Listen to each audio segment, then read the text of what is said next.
secretly want to make gin. I won't do it, but I want to. What? I used to drink a lot of gin. This year, this building turned 150. And we celebrated that. We do lots of festivals and concerts. I'm not going to sit here and tell you it's marzipan. Right? You have those people that come in, they're like, well, this isn't good. This is liquor. And I'm like, yeah, it's not supposed to taste like Gatorade. If it did, I did it wrong. This isn't going to be a pretentious speakeasy where you come in and pay $30 for a drink from the guy with the Christie mustache. This is going to be a very, very unique experience. You get in by being a Muddy River person.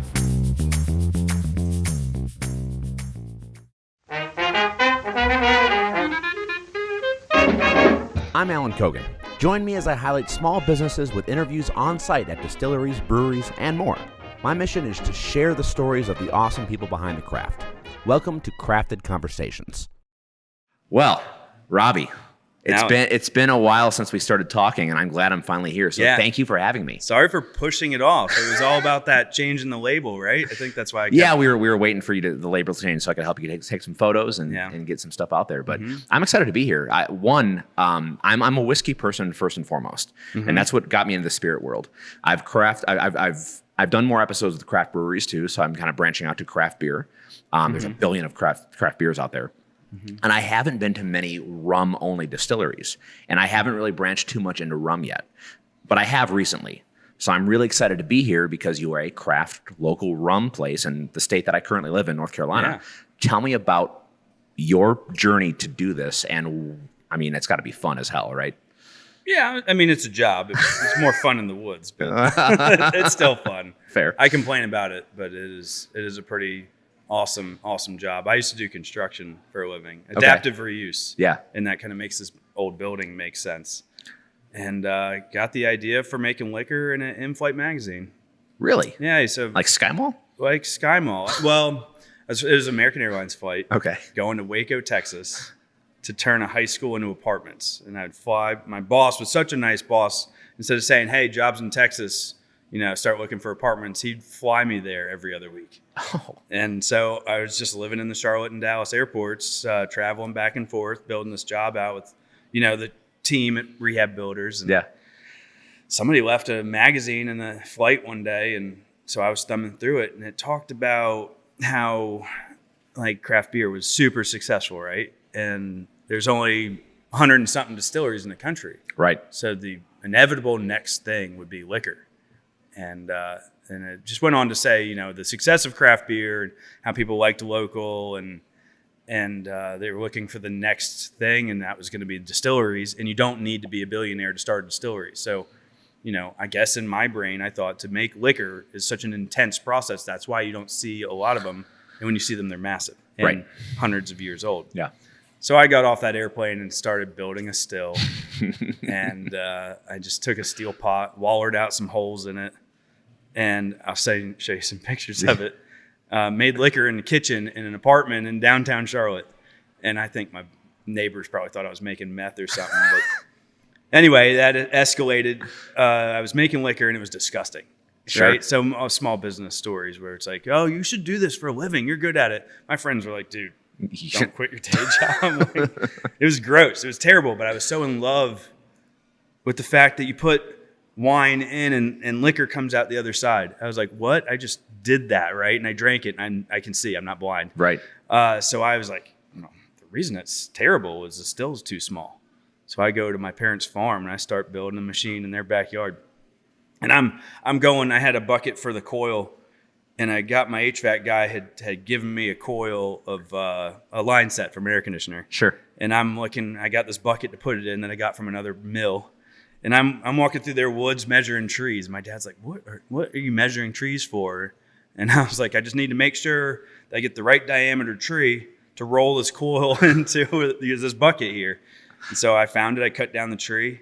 I stood on top of his barn and stuffed the coil full of sand and then turned it around the tree. And my dad helped me do it, cussing, yelling. It was not the way to do it, right? That thing was actually end up having a guy build a fish tank so you could see it through the fish tank. And anyway, so start making liquor in the woods. They found out that that's illegal and said, get the hell off my property. And when I was kicked out off the farm, respectfully Yeah, of course. removed from the farm, I decided, well, let's just let's just see if we can make this legally.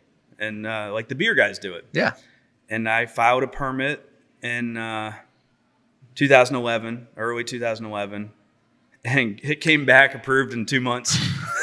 The lead time back then was 2 years. Yeah. And if you talk, I've seen you talk to several distilleries that will say it took years. I got it in 2 months. Right. And I was real good at doing paperwork and doing low income housing, getting paid by the government. So like paperwork was kind of my thing. Reading and writing, not so much, but filling out paperwork I can do. And we were legal, and that was it. Oldest rum in the Carolinas. Yeah. Yeah. That's so. Why rum? A lot of people ask that question. Yeah. And it's hard because like I'm not surrounded by sugar cane. It's, it is all American cane. It's grown in Georgia, Florida. Love to hear that. It's very important to us. Yeah. And we make rum because my buddy Scott, I got off that airplane that day, and I was, Scott, let's make liquor. And Scott's like, whatever, man, okay. I was like, what do you want to make? He's like, let's make rum. And I'm like, yeah, hell, let's make rum. That's what I like to drink. And so we started making rum for that reason. Okay. That evolved. The story is a little fancier nowadays. I say, look, people make whiskey. They've been making it in America for a long time. But you go to the rum section of a liquor store in America, it's paint thinner. It's nail polish remover. It's all government subsidized trash. Yep. And so all you got to do is make it taste good and people will buy it. Like, that's it. Easy as it gets. Sure. Well, I didn't realize rum's the hardest thing you can put into a still and try to make taste good. It is absolutely. I can set whiskey in here and turn the machine on, come back in 12 hours. I'm good to go. Right. And I'm not down in the whiskey guys with just a little bit. Maybe. I'm just saying rum is difficult. It is very difficult. The fermentation process, feeding sugar to yeast is easy. Yeah. The distillation process is extremely difficult. I've heard that from several different rum distillers. Mm-hmm. Are you doing exclusively sugar cane? Are you doing it like on molasses? It's a molasses base. Is it okay? Yeah. So we buy just high-end molasses. Sure. And we have a special yeast that we don't tell anybody. And we supplement with a little bit of cane sugar, like white cane sugar. Yeah. And that's it. Simple as that. I love that there are more places, even whiskey distilleries, that are starting to make more rum because when it comes down to it, and I've said this a couple times, that rum and rye are what built this country. Mm-hmm. Like colonial rum is that. Don't realize that. Yeah, everyone thinks bourbon is, obviously it's king now because of the marketing, but bourbon didn't come on the scene until 100 plus years after the founding. Rum has been around, so I'm really happy to see places like you that embrace, hey, we're going to do rum. Yeah. But I say that to ask this question: have you thought about doing other things other than rum, or are you God, no. Yeah, okay. You see Jack Daniel's making rum. You don't see Buffalo Trace making gin. And now I told myself to be positive in this, but you can't be the jack of all trades. Don't get me wrong. I get if you want to be a boutique distillery that sells to your customer, make all the things. Sure. But if you're going to do this as a generational business, which is required for distillation, this is not something that I will see flourish and become. We're not all going to be the next Tito's, right? Yeah. But you got to just do it and do it right and care obsessively about one thing. And nothing against. There's reasons to do multiple kinds of liquor in other places, and I encourage every craft distillery to try making rum. And then when they decide to buy it from me for less money and have it taste better, then I'm here for contract sales. But I think that's my biggest thing. Whether that's negative or positive, I like to focus. No, I mean, own your backyard. Mm-hmm. I mean, I think. Does North Carolina have a specific rum history that I'm not aware of? Is there obviously the bootlegging going on in the Outer Banks and pirates are affiliated with rum. I went to ECU. Okay. So that kind of, we drank a lot of rum there. Beyond that, I don't know much of the history, unfortunately. Yeah, because I've seen more rum in the Carolinas pop up, even from whiskey distilleries that are just like Carolina rum. I think it's just... there's been a lot out there. I've seen a lot come and I've seen a lot go. Jeremy makes a rum at Broad Slab. He does. It's pretty good. Yeah. I need to hang out with that guy. It's been a long time. I'll connect you guys. I just don't get out anymore. And I know Jeremy was slaying back in the day. His kids are growing up, and my oldest is 7 now, and my youngest is 2. So I don't get out much. But one day I'll go see his place. I can relate to that. I have a 1-year-old. Oh, wow. My wife and That's son. Fresh. Yeah, they actually might be here. I told them festival come hang out. So nice. But they're in town, and 16 months actually, and I'm just doing this podcast with the help of Andrew here, and it's like, honey, do you mind if I go? You're just going to drink. I'm like, yeah, but it's a business. It's work. I'm working. That's what I got to do. Yeah, I say the same thing. So, well, work doesn't require you to Uber home. Well, I've got a problem. This is water, by the way. This is the white rum. Yeah.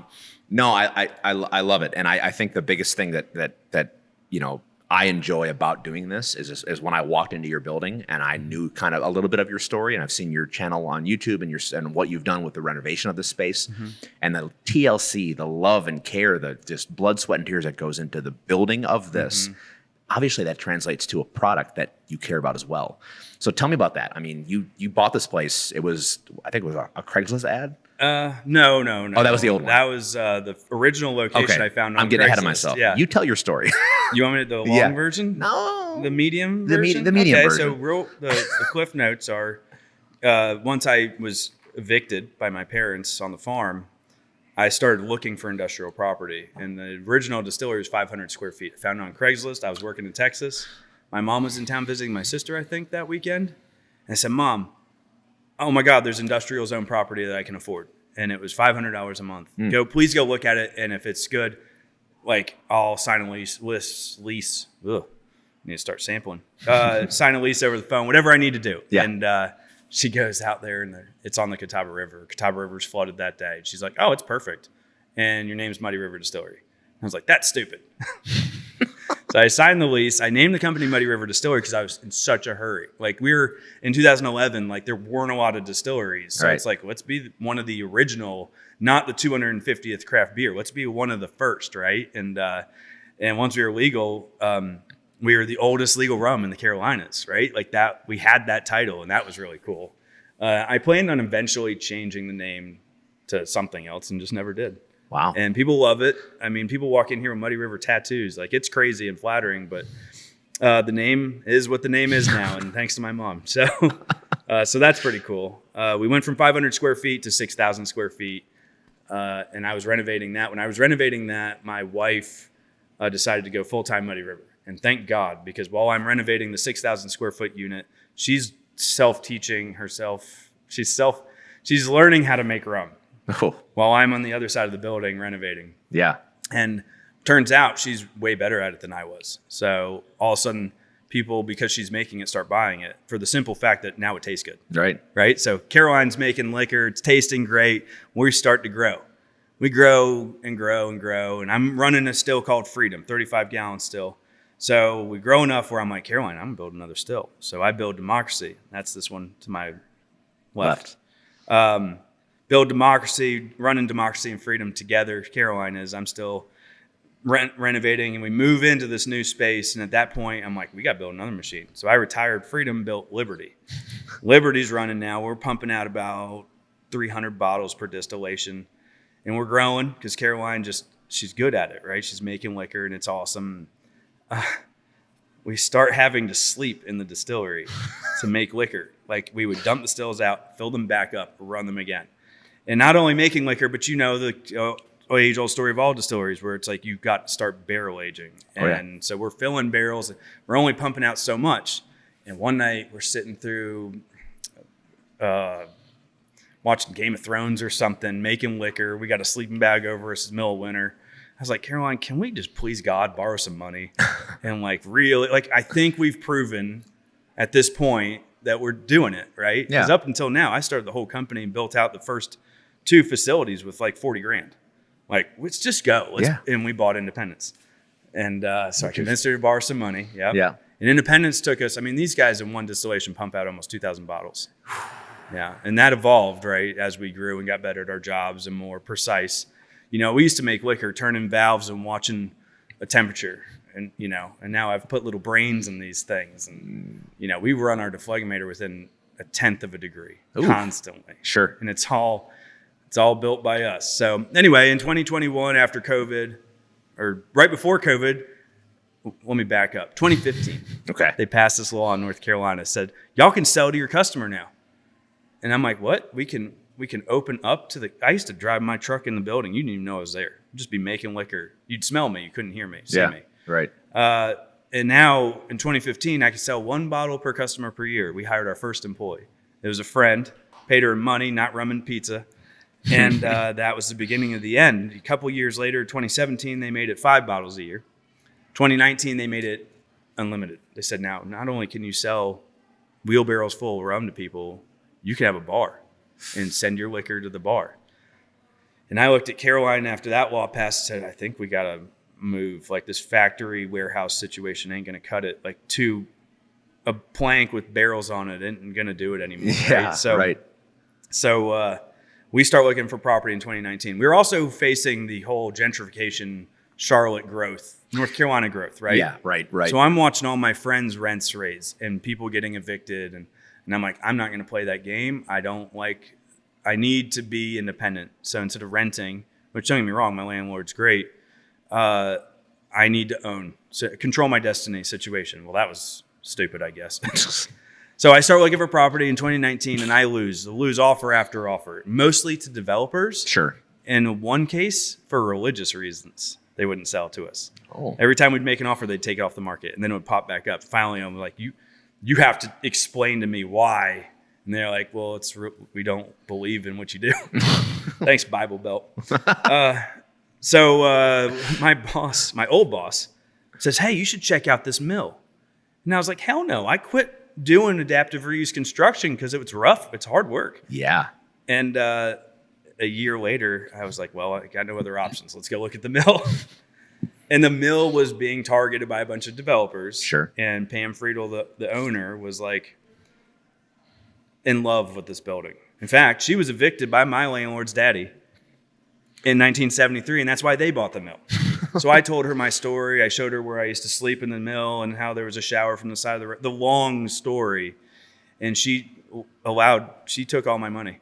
And we bought the mill from Pam, and we weren't the highest bidder. Wow. Like, she believed that we were going to take care of this place. And we began the terrible process of adaptive reuse, which is a federally backed thing. So this building is funded by my bank account, my wife's bank account, I should say, and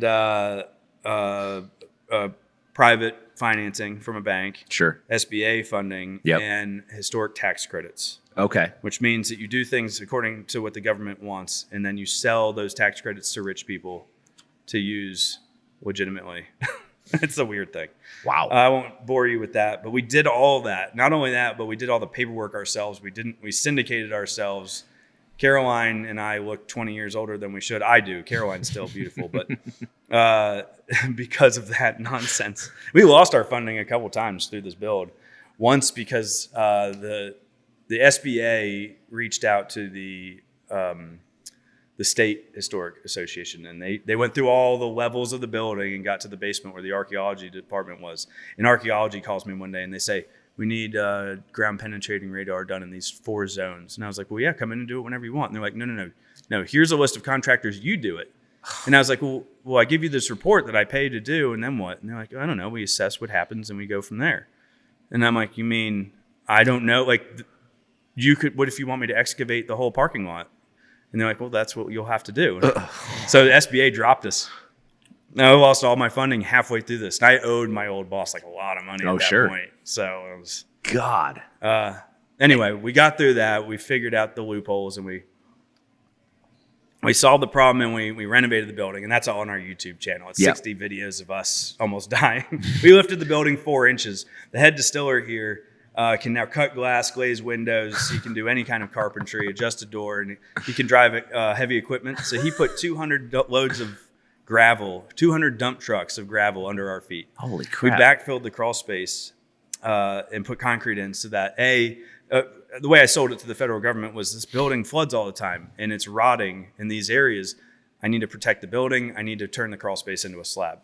And they loved that idea. And we used all of the wooden floor that was down here to fix all the other floors. So you could see like you could stand right here. We're 12 feet higher than the original base of this. Okay. You could stand right here and look up to the sky through 3 stories of a building. And that's how rotten. So we had to fix all those floors using this floor. And then all the tables upstairs are built from the structural timbers. Like, all of it was repurposed. The walls that were in the offices down here are the wall on the third floor, the exterior wall, 2x8s that are 2 inches by 8 inches. Wow. We DIY'd the asbestos removal. Like, we didn't mess around. I taught the boys how to weld, and we welded the pickets on the railings and helped the structural engineer. We did all the stuff. And 2.5 years of restoration. And that was during COVID? That was after. So we bought the building in 2021. Yeah. And then, it was from 2021 to 2024 of restoration. We opened June 2024. Wow. And so June 2025, we just celebrated our 1-year anniversary in the building, our 13 years in business, and the 150-year birthday of the building itself. Wow. It's crazy. Yeah. So many things. That's wild. And I appreciate that so much, the DIY aspect. I was telling your wife before we got on camera, she came down to say hi. Yeah. Mm-hmm. And I said, I love the fact that this is all done by you guys. I've seen other people, and this is not to poo-poo them. If you have the money, do it. But sure. If you buy the nicest contractors who know what they're doing, and you just make the nicest place possible, that's great. You could probably still make good product, of course. Yeah. But there's something to be said about, like, these walls were touched by you, and you're making the product in these walls. I think that kind of matters. I think it matters. I think the biggest thing and that makes us successful is our relatability. Like, I was a construction worker. I wasn't a net trust fund kid. I didn't marry wealth. We started this company with a savings account. Yeah. Modestly. Like, people used to start businesses back in the day. And the only people we owe money to are the bank for our real estate. Like, we grew our business on the sale of our product. I understand that's not necessarily the way.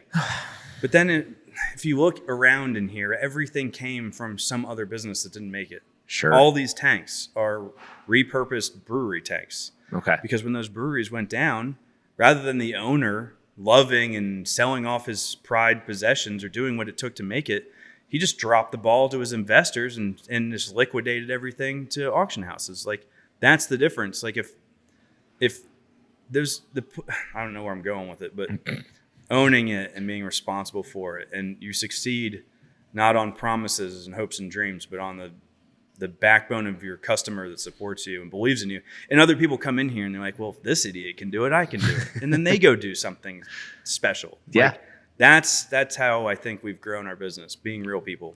Well, and I think that's a testament to craft too, because, and again, I not to poo-poo the big guys and their history and everything. I mean, Jack Daniel's and Buffalo Trace have their place in American history, but they're massive with PR campaigns and offices and PowerPoints and whatever, and that's fine.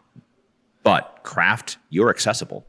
I can email you and have a conversation with you. Oh, yeah. You might be behind the bar some days, right? That accessibility and that you're just a guy doing the thing, that I think sells more. Your story sells more. Everything you just told me is your biggest sales pitch, I think, in craft. I love that.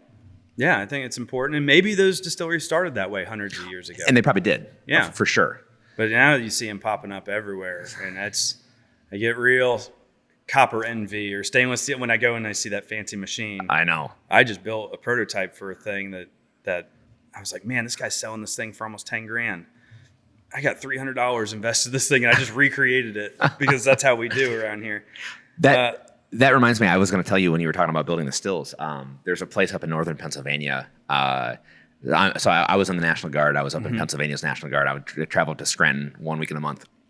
And about an hour to the west was a place called Keir Family Farm. And it's a distillery.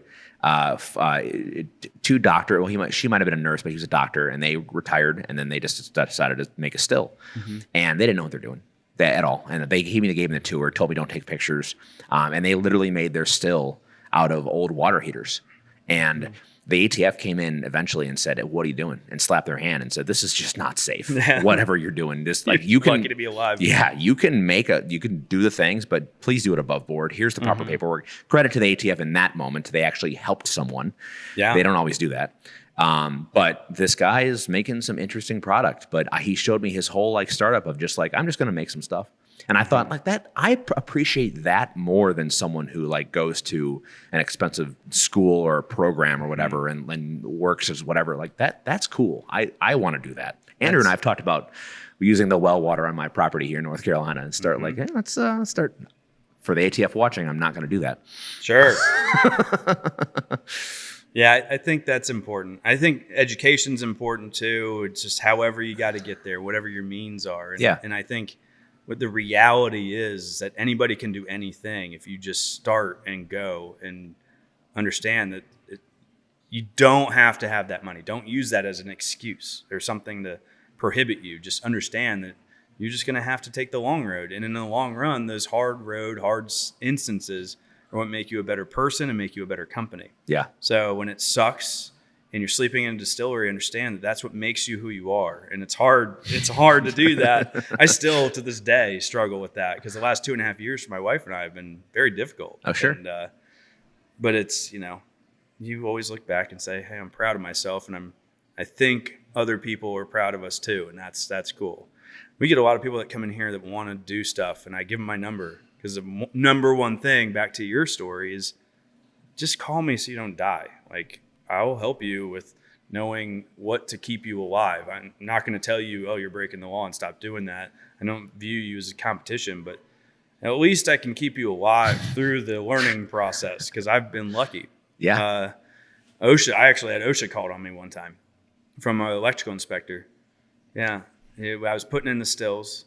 You want me to tell that Please, story or skip over it? No. Put the second location, putting in the stills, and I had built my own control box from my father-in-law, who used to be in textiles. I had taken a Hakoba control box, wallered out a bunch of holes, put a back panel out of wood, and rigged everything up, smoke detectors and wires and sketchy stuff. And the electrical inspector came in to give me my final and said, there's no way I'm giving you a final with that electrical box here. I mean, you could stick your hand on the side of it. And I have 3 voltages going into this box. Nothing about it was code. And instead of being like, yeah, you're right, I was like, I'm sorry, sir, you don't have any jurisdiction past your disconnect. You don't tell an inspector that, right? That was me, my construction days. And I was tired of everybody and their brother wanting to come regulate me because I was the only distillery. And then there was 5 or 6 distilleries in the state at that time. And I said, sir, I'm sorry, but you have no jurisdiction here. And he passed me. Wow. Mad, steaming mad. And it was an old man. And I said, look, how do you think you did it when you were young? Well, you didn't have bureaucrats and inspectors breathing down your neck like I do. Right. You just did it. And if you survived, which I have for the last 2 years, then you survived. And that's what I'm doing. I'm trying to survive, and you're treading on me. Don't do that. Yeah. And I gave him a lecture. You don't lecture old men either, especially old Southern men. And I said, stop it, go away. Next day, I'm out watering the bushes, and guy pulls up. He's like, I'm here to inspect your facility. Didn't even pull a badge or anything. And I said, you and everybody else, bud. I go, tours are on Saturday. He said, no, that's not how this works. I need to inspect you right now. And got serious and pulled the badge out. And I said, with all due respect, I'm not letting you through the door. So I don't know if it's an arrest or whatever the next step is. I would like you to proceed with those steps. And he gets in his truck. I wasn't mean. He wasn't angry. I was respectfully declining his, aggressive, like literally trying to like open the door. And I was like, no, sir, you're not doing this. And he called his boss, and his boss said, leave me alone. And he left. Wow. OSHA got in his truck and left. And I called every construction friend I've ever had in my life. And I bragged so hard, just like I'm bragging to you. I was a proud human. Because the reality of it is this guy had never been told no before, and I had no employees. So I could have been fined. I am technically an employee. Yeah. But I would have weaseled my way out of it, and his boss knew that I was just some dude, that knew exactly what to say, and never saw him again. Now that box is in the other room for decoration. And is no longer in use. Everything. Once we had employees, there was no messing around. Well, sure. Yeah. That makes sense. Yeah. Well, as a red-blooded American patriot who loves that you've named your stills democracy and liberty and, I love to hear you telling off an OSHA agent. Yeah, sorry. It's great. Yeah, I just love bragging about it. I'm a simple monkey brain here, and those simple things in life gave me so much joy because constantly everybody's trying to stop you.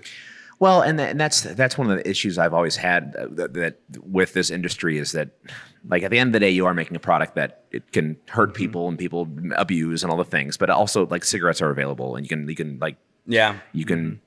get a prescription for OxyContin pretty easily. All those things. It's like alcohol is not the biggest devil in the room right now. Oh yeah. And I wish these city councils or the ATF, the TTB would be more helpful and have more avenues of approach for you to actually prosper, and do it safely. And, there's organizations that help, hey, if people are struggling, it's like, hey, we understand the dark side of the industry, but don't restrict us and handcuff us so much where you're making us pull so many permits and regulatory things that cost so much money. It's like, well, then you have how many people flip a table and say, screw it then, I'm not going to make a business. Yeah, it's so prohibitive because of the paperwork. Yeah, and that's one less small business in your town, and that's frustrating. Hey y'all, Allan Cogan here with Crafted Conversations. If you want to support the show and the mission of sharing the stories of craft, head over to buymeacoffee.com/craftedcombos. I'd really appreciate throwing a couple bucks my way to help me pay for travel, the equipment that I use, the time that I spend editing, all the software that I use. I really appreciate any support you can give me.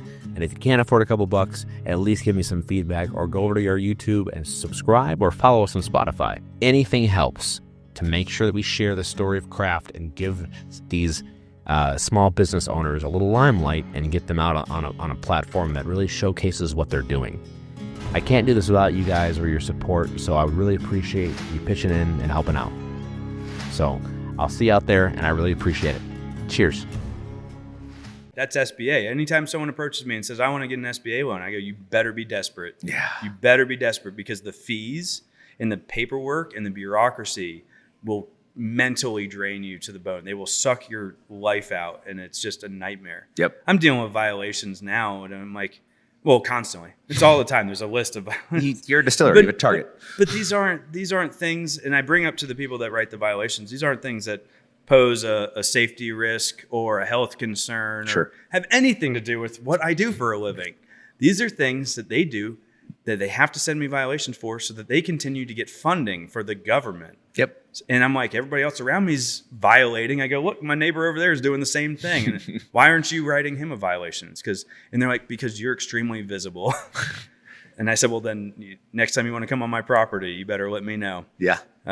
So anyway, I used to work for this is a tangent, and then we'll sample. But right, sorry, you can cut all this nonsense out if you want. I used to work for a law firm. I did qualitative research and data analytics and stuff, and it was a public interest law firm called Pacific Legal Foundation out in Sacramento. But I worked in the DC office, and a lot of Supreme Court stuff, constitutional laws, environmental stuff, freedom of speech stuff, all that stuff. Property rights was a big one. And there was a lot of cases of homeowners who had bought a home that had a fence or a deck or something that had been built on the property years ago, but a permit was never pulled for it, or the permit was pulled for it, but it was a wetland that was reclassified with an endangered species in the area. So that this older lady who's trying to sell her home now gets fined with the back tax of the last 30 years of the property being built. Yeah, it's harassment. It's absurd. And what the most frustrating part is that when you bring those stories to court or to the legislator, most of those people who are there have no idea. And most of it's just an automated box check that happens. And then you screw over someone, and then you hope they kind of just bank on them not fighting for themselves. Not being heard. Yep. But then you go to a legislator like, oh my God, I didn't know that was a thing. And it's like, what are we doing? It's every day, every moment, something like that is going on. I mean, even my neighbors are dealing with it down the street. And it's like, you don't have a voice. You can't argue this. They don't have to follow the policy, but they can throw it at you. Right. And you're not smart enough or financially savvy enough to argue or fight the big, bad, evil bureaucracy. Right. So you just have to eat it, You're even though it's not even right. Yep. And it's tough because there obviously certain things are on the books for a reason, for safety, for endangered species, whatever. Yeah. But do it right. Don't take advantage of people. Right. Yeah. You have to give, I hate to give the bureaucrat any kind of authority, but give them an authority to judgment. And with the laws are almost never written with discretion. In fact, the laws I'm always fighting say when it's not specifically said so, they're in extreme favor of the municipality. Right. Which means if it's not written exactly the way they want it to be written, they still can fill in the blanks. Yep. Yeah. And then we sign these things. And we ignore these things. And then it gets worse and worse and worse. And not that I encourage people to get into politics, because I'm not doing it. I'd rather just deal with it. But I'd rather drink about it. Yes, we have the alcohol. That's the key. That's the problem in the answer. That's how we get through That's how you get through the day. Yeah. That's how we've gotten through the last 15 years. Yep. Because everyone sucks. Yeah, that's true. No, well, kudos to you for fighting the fight. Because, I mean... Yeah. I fight it because I have to. I'm right. not volunteering. But I do think it's important that if a fledgling distillery has a question, the other distilleries that have been around need to tread lightly, because a lot of people do just come to get all the answers. Sure. But make sure these people starting distilleries are doing it safely. Be a mentor without giving away all your secrets. You know, don't just. I had a lot of distilleries. There was only a couple of distilleries before us, and half of them are gone now, out of business. But some were open arms, telling me here's how to do it, and here's what you need to know. Not giving me their recipes, not telling me how to do the tricks, but here's what you need to not blow up your still, right? Right. And here's what those things to keep you alive and keep you inspired and say, I'm here if you need me. Yeah. So every distillery has a responsibility to do that, because we can't rely on the government to do that for us. No, I love it. And I think that's what important about the community of craft is so.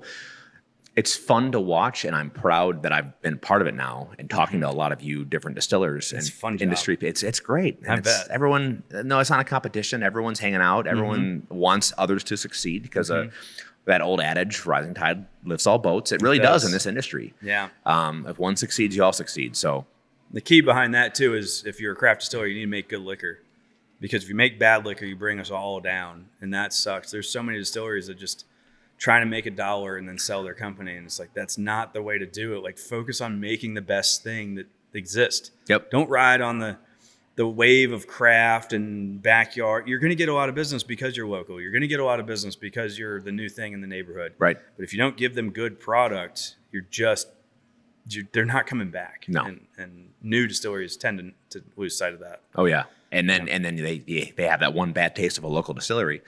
Someone goes to the ABC store or liquor store and says, I got burned last time. I'm not going to try that. I'm going to go back to my Jack or my Tito's. Well, and let me interject too and say, I could be accused of, back when I first started, the rum I made sometimes at the very beginning in a rush or in a hurry, thinking things were not the way they were. I wish someone was telling me that too. Yeah. So I won't.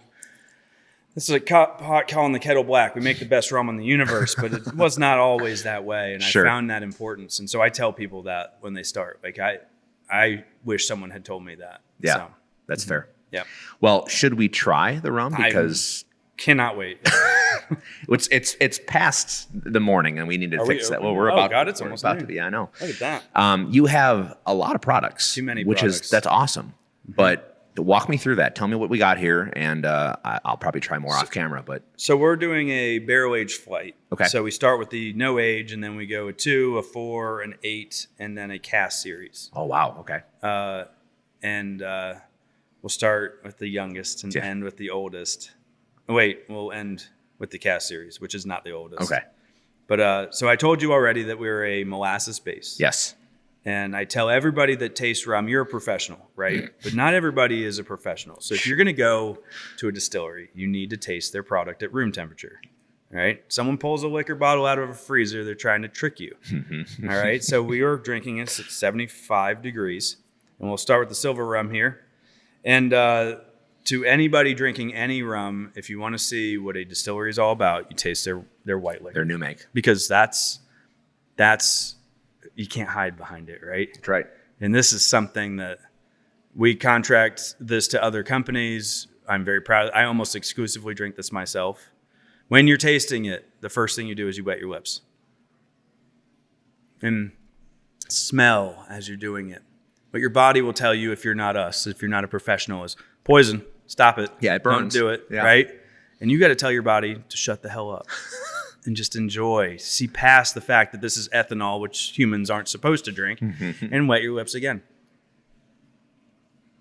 Every time you approach this product and smell it and feel it and have it just, I don't know how to do proper tasting. I'm trying as hard as I can.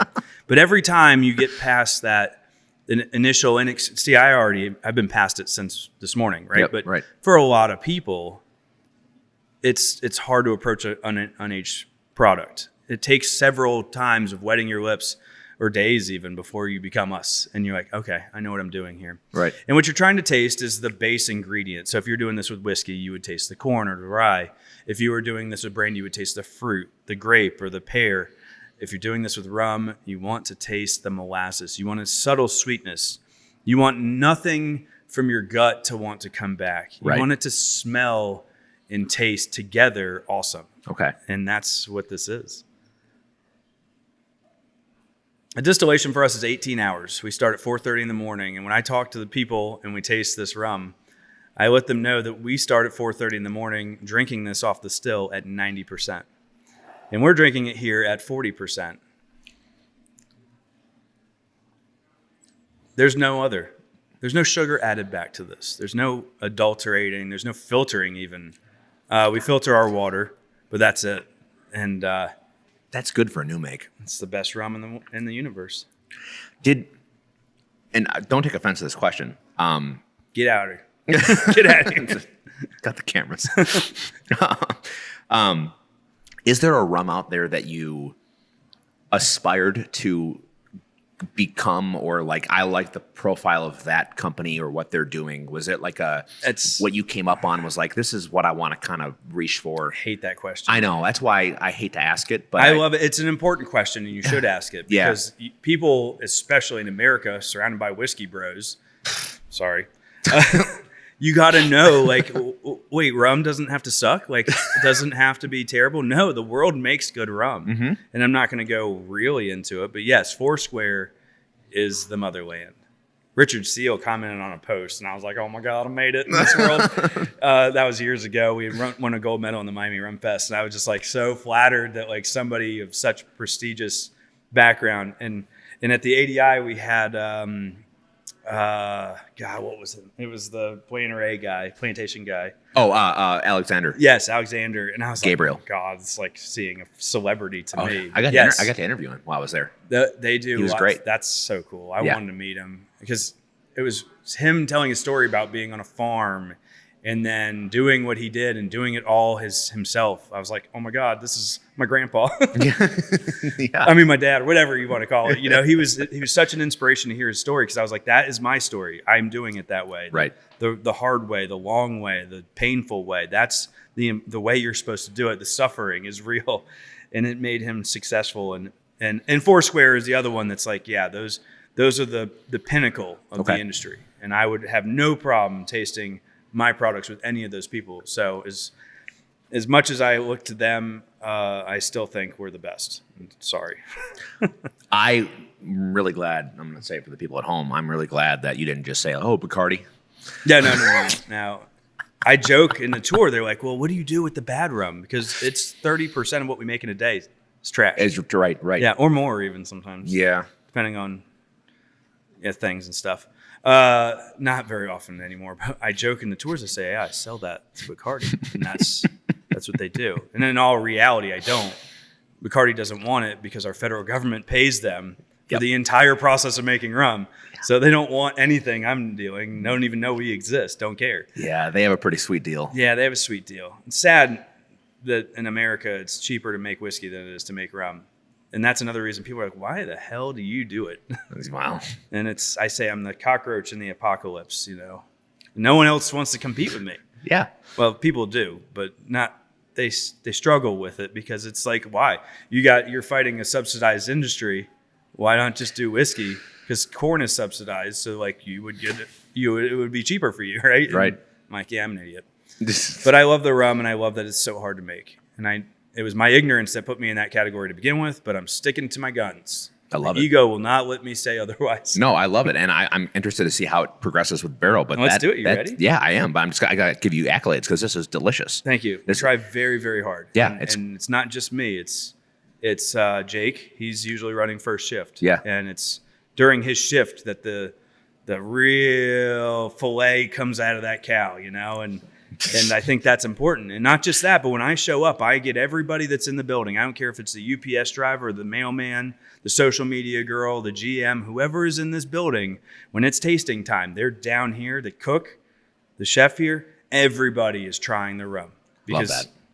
that's what our job is. We drink the rum because if it sucks and it makes it into a bottle, we're done. Yeah. We're done. We've lost that customer. Yeah. And so that I'm proud of. I drink this in tonic. That's how I do it. Oh, okay. No, I love this. So It's the wrench in the toolbox for mixology. It really is. So a little bit of barrel time. Yeah, 2 years. 2 years.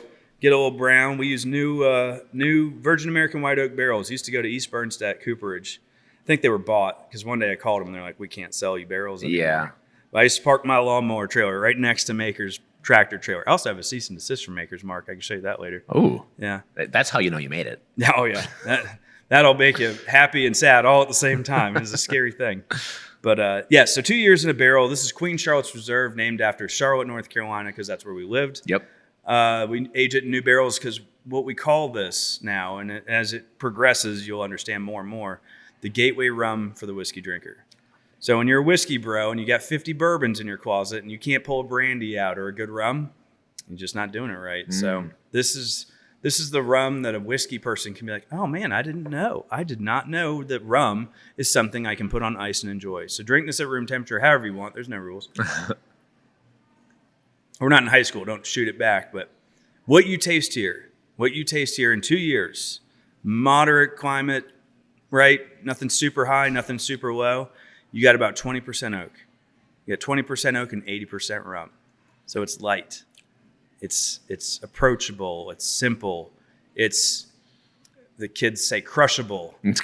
On ice, it's just a light-bodied, in my opinion, balanced rum. You can taste the new make. You can taste the oak. But it's not, you can't trick anybody.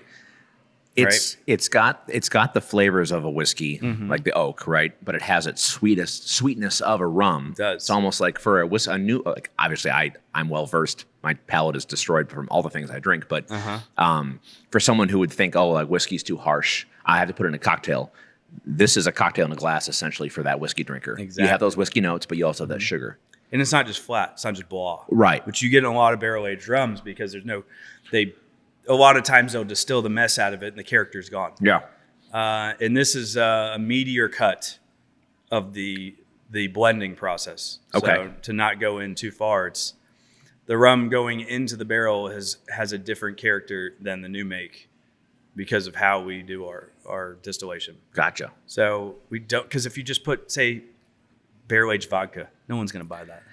People make it. I mean, yeah, People sure. make it. I'll tell you what, though. I say this on every show. You might have heard me say it before. Barrel-aged gin. One of my favorite. It's my favorite. Sorry, it's my favorite distillery because it's in my hometown of Milwaukee, Wisconsin. Great Lakes Distillery.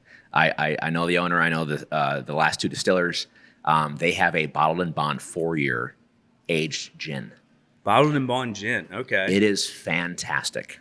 I do love barrel rested gins. Cardinal and Kings Mountain makes one. Have you talked to those guys yet? No, not yet. Should go talk to them. Okay. Yeah, they're good people. They're like the second oldest distillery in the state. Okay. Yeah. Oh yeah, for sure. I'll go talk to them. And new facility.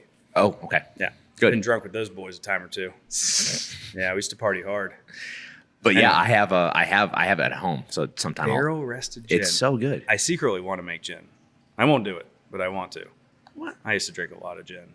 I love it. Well, I love gin. That's okay. So I did ask you why only rum. Have you thought about doing any kind of experimental stuff just to see what you could do? Maybe not sell it, but like just for your own purposes of like, I'm gonna try a gin on this small little 30-gallon still just to do it. I got Freedom sitting right there. We could do it. I mean, I've got a gin basket and I can weld a thing up in the other room in like 20 minutes. So, hey, yeah. What are you doing later?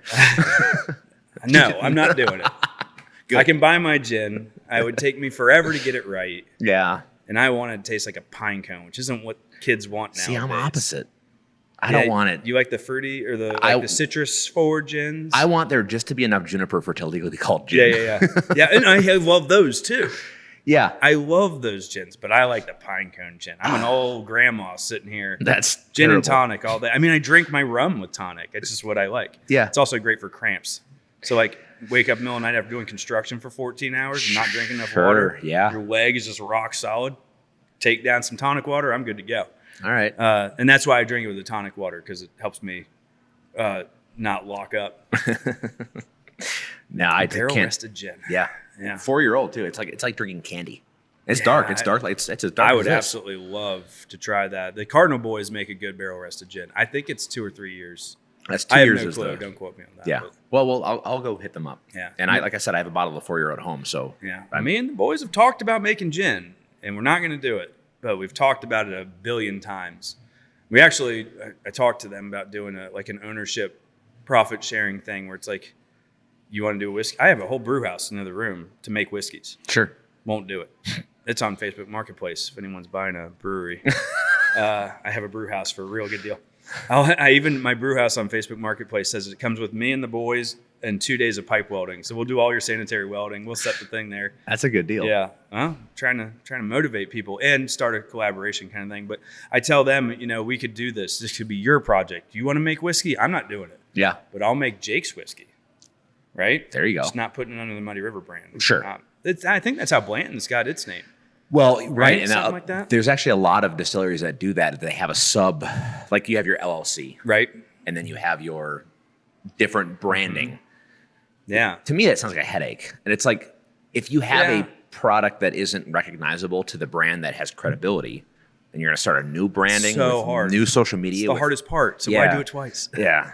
Well, and I think it's to give those employees ownership, and that you have to keep them incentivized and motivated. And as an entrepreneur, you want everybody to be an entrepreneur, Right. Which is a terrible trait to have. But Yep. in my head, I was hanging that carrot over the staff's head to say, hey, you want this to have ownership?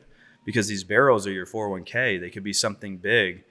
And it's like, yeah, it's fine until it's like, well, I'm not paying you to make it either. This is you. This is what profit is. But and that's, Yeah. But maybe one day under someone else's name, we'll throw some whiskey and maybe. I've made whiskey for other people. I've made brandy for other people. Sure. But not ever under the Muddy River name because we're a rum distillery.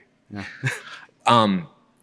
As we try the next one, I'm curious how much experimentation you have, the latitudes of rum, because with whiskeys, there's the cask finishing, there's the different. You have the rye, the barleys, the corns, the wheats. Rum is usually you have molasses, sugarcane. That's kind of it, but then you can cask finish still. Yeah. Where do you have much room to play, or like We how do do a you? cast series. That'll be our last sample today. Okay. And that keeps it fresh. The staff wants me to do other things. We want to play with other yeast strains and other forms of sugar. We want to do kind of a plantation situation, plant a couple acres out here and Do your distill own our thing. own. Yeah. Now, don't get me wrong. I grew up on a farm. You will never get me back to a farm. That's a lot of work. I'm more of like the industry and the factory and let the farmer be the farmer. Sure. Nothing wrong with grain to glass. Don't get me wrong. With that being said, no, I am super lame. If I want to do and we do crazy weird stuff, but we don't mess with the rum. So if I get the inclination to be innovative, I'm welding pipes and I'm building systems. So we just built a regen system. Okay. Where when we dump our stills out, we're throwing away 1,000 gallons of boil and mash. And I used to let it cool down. I'd give it to farmers or send it down the sewer, whatever I needed to do. We built a regen system to save that heat for the next distillation, cross-flowing and preheating the next batch. So if I want to innovate, I innovate my factory and my facility. I innovate my efficiency. So things that bore a lot of people are getting that bottles per minute or getting that bottles per distillation up as high as I can, getting that quality just a tiny bit better, tweaking the system, factory mindset. Those are my innovations, not I don't mess with the rum. Okay. Yeah. I like that. You just make the rum better. You don't change it. Don't change it. Yeah. It's just it's a very simple mindset. And people are like, they think that it's boring, but it's just, you gotta make that 2-year rum 5 years ago was a 1-year rum. Ah. And we just, I have hundreds of barrels getting old. I have 12-year-old barrels now. So I'm like, we've only raised our prices once in 14 years. That's impressive. It's because we've focused on just being better at our jobs. Yeah. I make more money per bottle because I'm better at my job. Sure. And that's what I play with. Love that. So yeah, sorry. We keep it very simple. The difference between this shot you've had and this next one is just 2 more years in a barrel. Okay. Letting time do its thing. The only thing I have patience for is barrel aging. Are you ready? Yeah, I'm ready for this. 4-year. 4-year-old. This is our best-selling aged product. It's an approachable price point. Contract distillers love it. And it's virgin American white oak. It's the same as that 2-year. We just let it go 2 more years. You're just changing the balance of oak to rum flavor. To me, at this point, I can trick some whiskey drinkers if they're on like their 7th or 8th sample into like, oh yeah, it's an Irish whiskey or something simple and bland or not out there. A novice, a beginner. Yeah. Like, what is this? You'd say whiskey. Yeah. And to you, obviously, that would sound absurd, but that's, again, I'm the gateway rum for the whiskey drinker. It's not that you're going to replace your whiskey. It's going to just make you a more well-rounded drinker, a more educated consumer. Sure. Not a one-trick pony like all my other whiskey bro friends. As someone who actually prefers younger, especially in the States, because the United States is very, very hot, cold. Mm-hmm. I love Scotch. A 20-year-old Scotch, a 20-year-old Scotch will have a light color because it's just temperate over there. It's 60 degrees and nothing. In Kentucky, a 10-year-old bourbon tastes like wood. Yeah. Like a 10-year-old Michter's that sells. People love that stuff. And I don't. Texas whiskey is harsh in a barrel. Yep. There's some good ones, of course, but I don't like that overpowering wood. And for a 4-plus-year-old, as we get older, I get kind of cautious with my palate of like, how much of this is just for marketing and it tastes like wood. But Americans buy time also. Oh, 100%. Put 12-year on a bottle and people are like, I gotta have it. There's no guarantees that's exclusivity. Better. Ours is better, but yeah, there's no guarantee. But that to say, this 4 is, I think this is a more well-balanced oak than the 2-year. Mm-hmm. It doesn't taste like it's older. It tastes like it's better. We peaked here. Yeah, you peaked here. No, that's not true, but and it's a subjective thing. Of course, this is me. Yeah, and that's your opinion, and it's a lot of you're trending with everybody else. I mean, this is what people say. We sell a lot of this. Yeah. But that's also why I love the fishbowl. We have people looking at us. Yeah. It's I don't do reviews or tasting notes because it's not it's my own flavor profile. Mm-hmm. I always think it's hilarious when you have someone who's on social media saying, oh, yeah, it has all these notes and tastes and it has all these things. It's so much. For you. It's impressive, but it's a lot. Yeah, it's nerd. And it's subjective. It's your opinion. Right. You taste. Right. I have done tasting exercises with culinary people. Sure. That have educated me a lot. And they say stupid words that I'm embarrassed to say, like mouthfeel and whatever. I don't want to go down that rabbit hole. But yes. But then you get into it with them and you're like, oh my God, you're not just full of it. There actually is some sense to what they're saying. And, sure. To me, I'm just like, drink it. Is it good? Yes. Is it bad? No. Well, one of the things I think is really fun is when you do food pairings or chocolate pairings. Mm-hmm. Those are cool. I love that science for the brain. The problem I have is that I can be manipulated. So if you're like, I taste, dark chocolate, I'll be like, no shit, I taste dark chocolate too. And you're like, I taste cow manure. And I'm like, no, that's a lot of cow manure. Yeah. It's my little monkey brain is triggered by those words and I placebo kicks in. I read the science somewhere in an article about how everything you taste is referential. Mm-hmm. So if you taste something like, let's say, something that's very, very, very powerful in flavor would be Jägermeister. Mm-hmm. That is just licorice. But imagine what that tastes like to someone who's never had black licorice. What does Jägermeister taste like? Yeah, because you have no reference of description. It's like telling someone who's colorblind what orange is. Yeah. You can't. There's one thing you cannot describe to a human is color. So if I've never had marzipan and I have a Macallan 25 and on the box it says marzipan, that means nothing to me. It means nothing. Yeah. So, but then if you have marzipan, you go back and do the referential and like, okay, maybe. Yep. But I think that's an interesting point of like this, like you have basic sweet notes, and if it tastes good to you, it doesn't matter what it tastes like. Yeah. If it tastes good, that's a good thing. That's what matters. That's important. I'm not going to sit here and tell you it's marzipan. Right. You have those people that come in, they're like, well, this isn't good. This is liquor. And I'm like, yeah, it's not supposed to taste like Gatorade. If it did, I did it wrong. Right? It's like to you, what do you expect? Do you expect that magical, it's going to be candy? Now, I have tasted some old, products and brandies that are like, oh my God, this is literal candy. Yeah. It's 50 years old. But liquid sugar. Yeah. It's amazing. Maybe we should try distilling. Forget gin. Let's distill Gatorade. Oh, God, people have done it.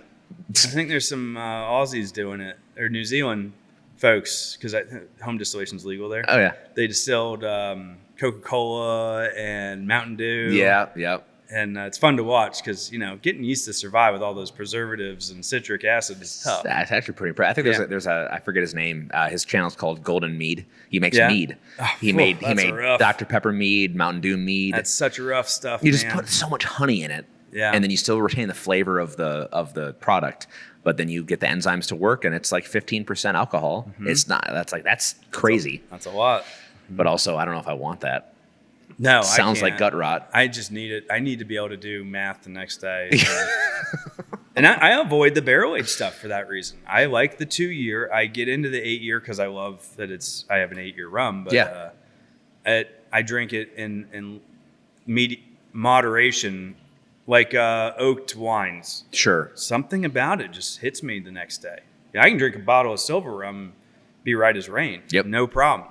Yep. The other stuff hits me. Craft beer hits me hard, but I absolutely love me a hazy IPA. I'm the same way. Not stopping me. I'm the same way. Yeah, I'll pay the price tomorrow. So we have the 8-year next. You ready? I am. There's a 6-year. Proud of the 8. It's 8. Yeah, it's 8. Did I ask you, is it charred, the barrels? Medium char. Medium char? Okay. Same barrel whiskey would be put in. Okay. Yeah, and I know they have heavy char barrels now and heavy toasted barrels now. It's a real simple thing for me. I'm just following whiskey rules, and I do that because I'm surrounded by whiskey drinkers. So our demographic is a whiskey drinker, making them understand that rum can be good. It can be approachable. It can be sipped on, and that's 8 years. The whiskey bros drinking the 8-year. But they like that oak. And to me, I would do the 2-year and be just fine. I'll do the 8-year if I'm feeling a little fancier. But the rum is taking such a back seat here. I'm not hating on the rum, but it's just a more oak intense thing than it is a barrel thing. Sorry, a rum thing. No. Like this is definitely. This could fool, not me, but it could fool a lot of people. Yeah, a moderate whiskey drinker. Mm-hmm. Especially after a few samples. Once you're burnt up on drinking 4 or 5 120 proof bourbons or whiskeys, you're, Is this what you substitute at the bar for like a whiskey cocktail? So like your old fashioned, your Manhattans. Most that's the 4-year. Oh, is it? Yeah, because we still want, and it's so cheap to send the liquor upstairs. It's crazy what the laws have done for us. But most of your whiskey drinkers, we're heavily smoking it and adding stuff to it. We want some sort of rum in there. Yeah. And we might do it and should have been a pirate. I don't know. That's like my weak spot is the mixology of everything. Yeah. But I know we don't go through a lot of 4-year at the bar. Okay. If we do, it's on the rocks or it's samples. It's sure. neat drinks. Sure. So we do these flights and we pour it in there. Yeah, that makes sense. Mm-hmm. You said smoke. I asked a distiller. I don't know if you've had any contact with him. He might be the president now, but he was on the board at ACSA. Really? Jordan Cotton. Yeah. He's I don't know if I've talked to him before. Cotton and Reed is a rum distillery in DC proper. Oh, really? They think fantastic. They have PX Sherry cask aged. They have a bunch of other stuff. Very good stuff. I asked him about because I'm a Scotch person. I love my peat, and I just I'm thinking has anyone ever tried like a smoked sugarcane something? I mean, I'm sure someone's thinking about it. He told me, but somebody. He told me he name dropped someone, and I have to go back and watch the episode. But he said that someone did it, and it was pretty good. It was like a mesquite smoked, whatever. And I'm like, I don't know if that would be good or not. It sounds like it might just be. It could be. Yeah. If you do it right and you've got to like that sort of thing. Right. I run away from peat at anything. It gets offensive if you don't like it. Yeah. And that because of that. And people will ask me all the time, why don't you do this or that? And I'm just simple. I'm just like, I don't want to. Yeah. So that's it's fair. kind of sad. I should be more. Yeah, I should listen to Jake because Jake loves those things. Jake's our distiller. Yeah. Here. Yeah. And, I bet you if you gave him the freedom to do it, he would do it. So it's probably in our future to do some things like that. Sure. Well, so the final one is the cask rest. Yeah, so we're taking this back to a 4-year. We Okay. take 4-year-old rum, and we dump one barrel into another barrel. So Jake every year will select what he wants to do, and I stay out of it. So it could be something dumb like double oak, right? Just put it in another new barrel, which we've got waiting for us. it could be something fun, like in this case, a red wine. Ooh, It's a dry red. love that. And in my opinion, because I can pretty much drink anything, but the taste of Queen Charlotte is similar. There's a subtle difference. The nose is dramatic, and I love it. It's really good. Okay, all right. This is 105 proof, I believe. It's our darkest red. It's darker than the 8-year because of the double oaking and the cast finish. So it's 4 years in a new barrel, and then 18 months in a finish. Okay. Yeah. It's a limited thing. We do not distribute this. It's got a whole different mouthfeel. And the way I described this to a person in a tour, because I market this in the tours when people are on site, get it here because it's only available here. Yep. The way I market it is an alcohol molecule is larger than a water molecule. And this, therefore, being a higher proof, feels thicker. So it actually feels different in your mouth. Yep. And people are scared of higher proof things. And I'm like, you are concentrating the alcohol a little bit, but you're really concentrating the flavors. Sure. And people were also asking, do I drink this straight? Do I drink it on the rocks? How do I do it? And I'm like, whatever the hell you want. You can put it in a Mountain Dew if you want. Sundrop is our thing here.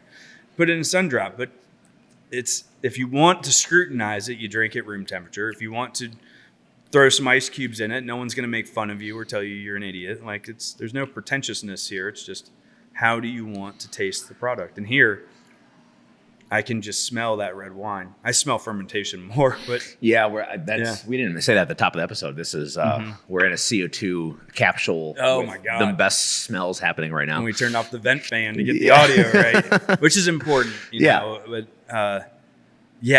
we have actively fermenting about 6,000 gallons of wine right now, molasses wine. So yeah, it'll make you a little lightheaded. What is wild about this one is it does coat your teeth and your tongue. Yeah, it just has long lingering. But all the flavor in the back end to me is just the red wine. Yeah, I get all of the rum and the barrel note and the harshness of the proof up front, and then it just red wine. Yeah, and all of our products do that. They have two tastes to them. The lingering finish, which I don't have our spice drum out here. That's our best seller overall as a company. But it starts one way, and then it has like that right when you take the shot down way, and then there's like a 20-second later, like, oh my God, this is Christmas in my mouth. Yep. And it's a subtle thing that doesn't make you think, oh my God, this is a one and done. It's like, I could pound this. Yeah. I call that campfire liquor. You pass that bottle around until it's gone. That was pre-COVID. Yeah. We still do it. Yeah. Alcohol is a solution. Yeah, exactly.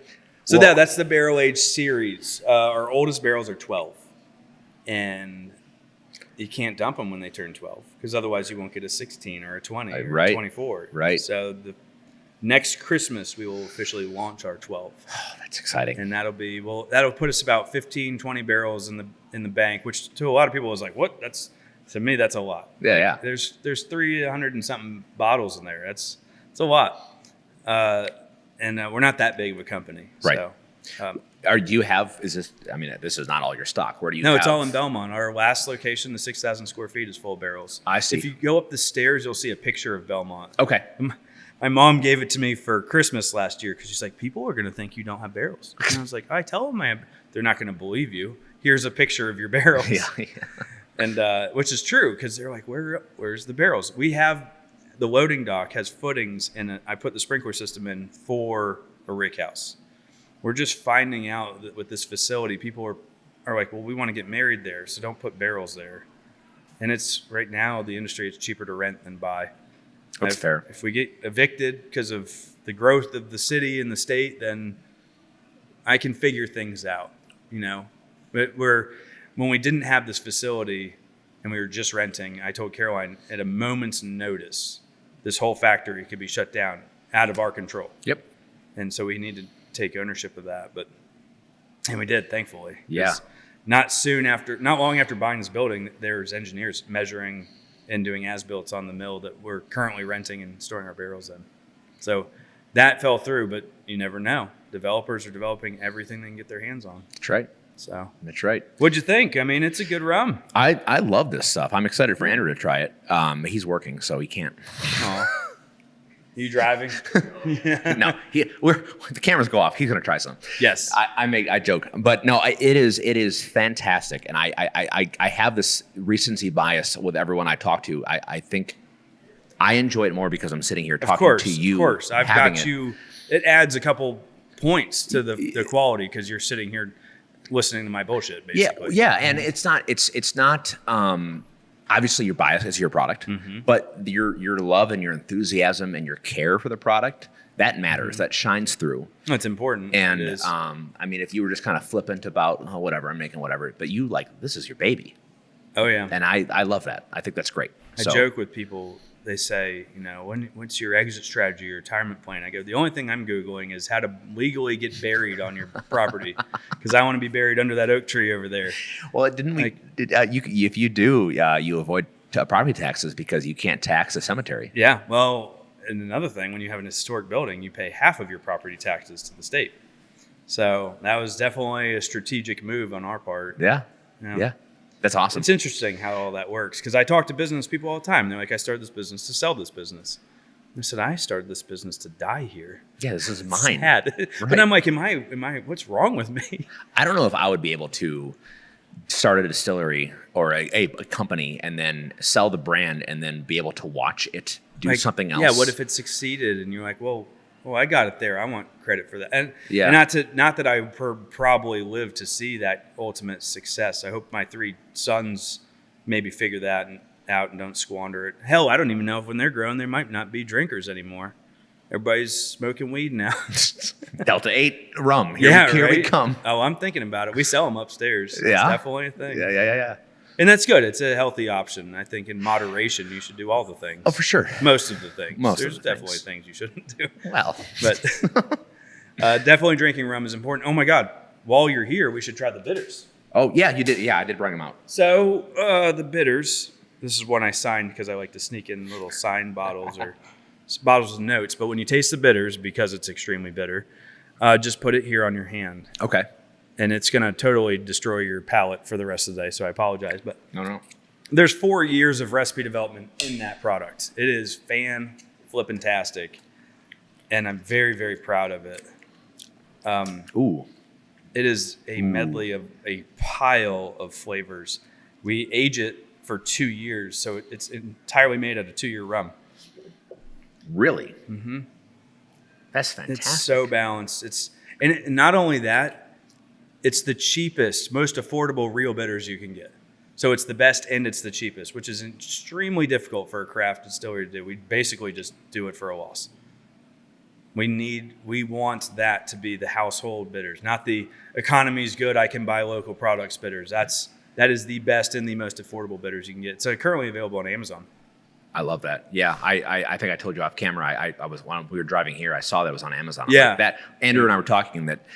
We're cocktail nuts. He was a bartender. He knows more about than I do. That we wish more people would make their own bitters because they make such a difference in a cocktail. Oh God, it's people don't understand. It's like making dinner, and my wife is Swiss, so they don't like to put a lot of seasoning on their stuff, but it's seasoning, and Southern people love seasoning. Yeah, right? Yeah. So 4 years into this, it's like, how do you describe bitters to people that are wine drinkers or beer drinkers? It's Bojangle seasoning for your cocktail. Like, it's seasoning. Think about that. It's a good way to put it. Without that, the cocktail's just liquor and fruit. And it's that component, that balance is so important. Yeah, that's awesome. Yeah.